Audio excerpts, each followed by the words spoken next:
les pâtes sont si mauvaises que ça pour votre santé et surtout pour votre digestion si vous souffrez de ballonnement, de colopathie, d'intestin irritable ou encore de maladies inflammatoires du côlon. Bonjour à vous et bienvenue dans cette nouvelle vidéo, je suis vraiment ravie de vous retrouver, j'espère que vous êtes en forme. Je m'appelle Coralie Béguin, je suis naturopathe spécialisée dans les troubles digestifs chroniques et j'accompagne les personnes qui ont des problématiques de digestion à travers des programmes en ligne dédiés, des formations en ligne dédiées et également des consultations avec moi-même ou mon équipe. Si ça vous intéresse d'en savoir plus, il suffit de vous rendre sur mon site internet coraliebéguin.com. Alors les présentations sont maintenant faites. Aujourd'hui, je voulais répondre à une question qui m'est beaucoup posée dans l'accompagnement en ligne. On me demande souvent, Coralie, est-ce que les pâtes sont vraiment mauvaises pour la santé? Est-ce que je peux en consommer? Parce qu'on nous dit qu'il y a du gluten dedans, donc je pense que c'est vraiment pas bon.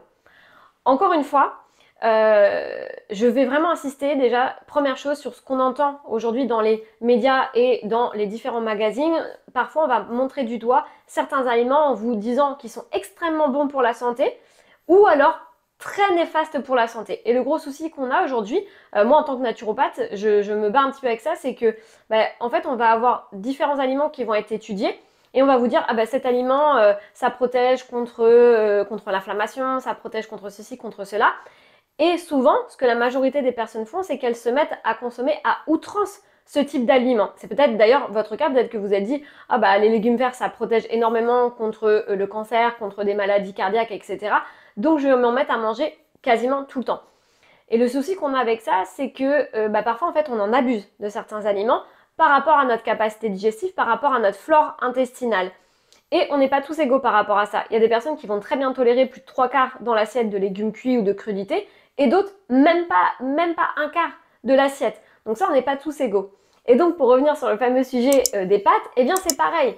Les pâtes, au début, on les a énormément mis sur le devant de la scène, surtout pour les sportifs. Et puis après, on est revenu dessus à partir des années 2005-2010 en disant « Ah, attention, les pâtes, c'est pas vraiment très bon pour la santé.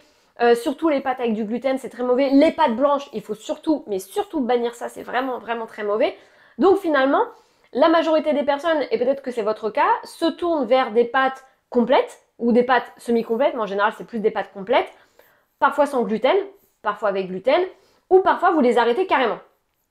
Un peu comme le pain d'ailleurs.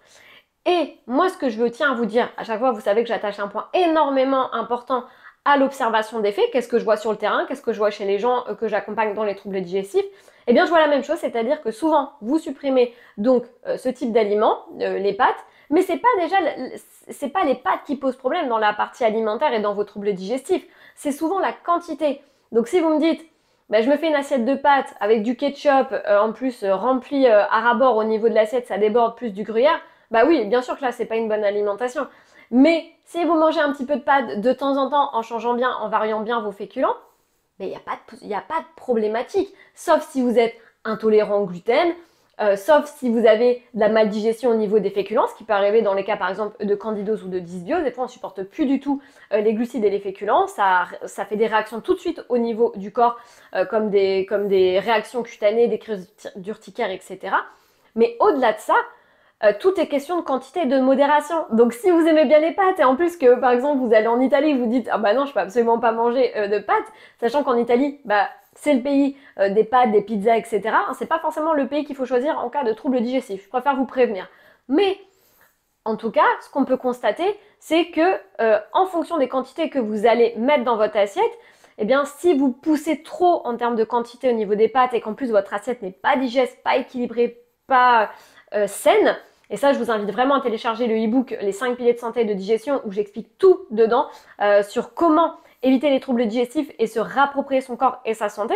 C'est un e-book qui est totalement gratuit, il faut juste le télécharger, je vous remets le lien juste ici ou en dessous dans la barre d'informations YouTube. Si vous n'avez pas de problématique particulière au niveau de l'intestin, c'est pareil, tout est une question de quantité. Donc il y a des personnes peut-être que vous allez tolérer la moitié de l'assiette en termes de pâtes, votre voisin un quart, votre conjoint les 3/4 de l'assiette. Donc tout est une question de proportion et de variété. Si vous me dites je mange des pâtes tous les jours midi et soir, oui là clairement c'est pas une bonne alimentation. Et surtout en plus si vous mangez que des pâtes, du gruyère et du ketchup. C'est souvent ce qui est mangé chez les ados, chez les personnes qui n'ont pas le temps, hop, des pâtes, du gruyère, mais je suis désolée, c'est pas un repas qui est digeste, qu'on soit bien d'accord sur ça. Si vous allez en Italie, Le repas des pâtes, vous allez me dire, mais Coralie, en Italie, ils mangent énormément de pâtes, ça fait partie de leur quotidien, ils doivent être tous être bourrés de troubles digestifs, les Italiens. Eh bien, détrompez-vous. C'est un petit peu aussi le constat qu'on peut faire en France quand vous le savez peut-être pas, mais j'ai vécu un an en Australie. Et les Australiens ont beaucoup de préjugés sur les Français dans le sens où ils pensent qu'on mange que du pain. Enfin, qu'on mange quasiment 2 baguettes par jour par Français. Eh bien non, on mange pas. On mange beaucoup de pain, bien sûr, parce que ça fait partie de notre quotidien. Mais on mange pas autant de pain que ça. Eh bien, pour les Italiens, c'est exactement pareil. Quand on discute avec les locaux, on se rend bien compte qu'ils mangent pas des pizzas tous les jours, qu'ils mangent pas des plats de pâtes tous les jours.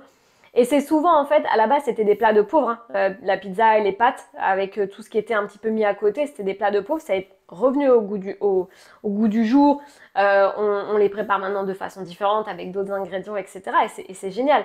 Sauf que, en fait, on croit que finalement, manger que des pâtes, c'est quelque chose qui est complètement équilibré.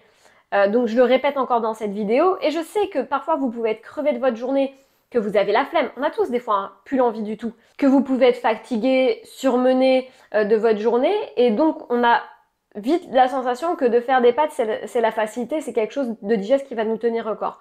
Or, eh bien, le féculent va vous entraîner une montée de glycémie, un pic de sucre dans le sang, et malheureusement, eh bien, ça va en plus vous amener de la faim 2 à 3 heures après, c'est pas quelque chose qui va vous générer la satiété et en plus du carburant pour vos cellules. De plus, on va faire travailler beaucoup la partie intestinale, la partie fermentation, donc vous pouvez amener, je dis bien moyen long terme, mais on ne parle pas sur du 3-4 fois, hein, sur du moyen et du long terme, on peut amener des maladies comme la candidose, on peut amener des pathologies comme les mycoses à répétition, les cystites à répétition, des problématiques comme l'acné. On peut amener également aussi de l'eczéma, du psoriasis, des choses comme ça, des choses où ça va être épuré au niveau de la peau parce qu'on a trop de sucre au niveau du sang. Et donc, du coup, il va falloir un petit peu épurer tout ça. Donc, en général, c'est les différents symptômes qu'on va avoir. Et puis, bien sûr, l'obésité. L'obésité, la prise de poids, le fait d'avoir des douleurs dans les articulations suite à cette prise de poids. Donc, on va avoir des symptômes en cascade. Donc, ce qui est à retenir dans cette vidéo, c'est que 1. Les pâtes ne sont pas à bannir, sauf si vous avez des intolérances ou en tout cas, si vous avez des allergies qui sont vraiment vérifiées dès que vous prenez des pâtes, eh bien ça vous fait des réactions cutanées ou des réactions vraiment inflammatoires au niveau du corps, type des douleurs articulaires ou autres. Dans ces cas-là, il faudra bien revoir votre alimentation. Et 2, c'est toujours la quantité qui prédomine en fait au niveau de votre santé. Donc comme je vous le dis, si vous mettez une assiette complète de pâtes, on n'est pas sur une alimentation digeste. Or, si vous en mettez avec parcimonie et de temps en temps, eh bien ça rentre dans les piliers de la santé et de la digestion. Et dans ces cas-là, on est totalement OK. Dites-moi un petit peu en commentaire si vous consommez des pâtes régulièrement. Est-ce que vous consommez plutôt des pâtes blanches, des pâtes complètes, des pâtes semi-complètes, des pâtes de sarrasin? Il en existe tellement aujourd'hui, des pâtes de quinoa, des pâtes au riz noir. Dites-moi un petit peu ce que vous consommez pour vous-même. Et puis, si vous avez envie d'aller plus loin et d'agir pour votre santé et vos troubles digestifs, n'oubliez pas, vous avez toutes les formations en ligne qui sont accessibles, qui sont sur mon site internet. Ou également, eh bien, vous pouvez prendre une consultation avec un naturopathe de mon équipe qui est formé par moi-même pour vous accompagner à soulager et supprimer vos causes et vos troubles de la digestion. En tout cas, prenez bien soin de vous. On se retrouve sur les réseaux sociaux. Si ce n'est pas fait encore, il faut vous abonner à ma chaîne YouTube pour savoir quand est-ce que je suis en live. Et puis, bien évidemment, rejoindre le compte Instagram et le compte TikTok si ce n'est pas encore déjà fait. Prenez bien soin de vous et surtout, passez à l'action pour votre santé et votre intestin. On se retrouve très vite dans la prochaine vidéo.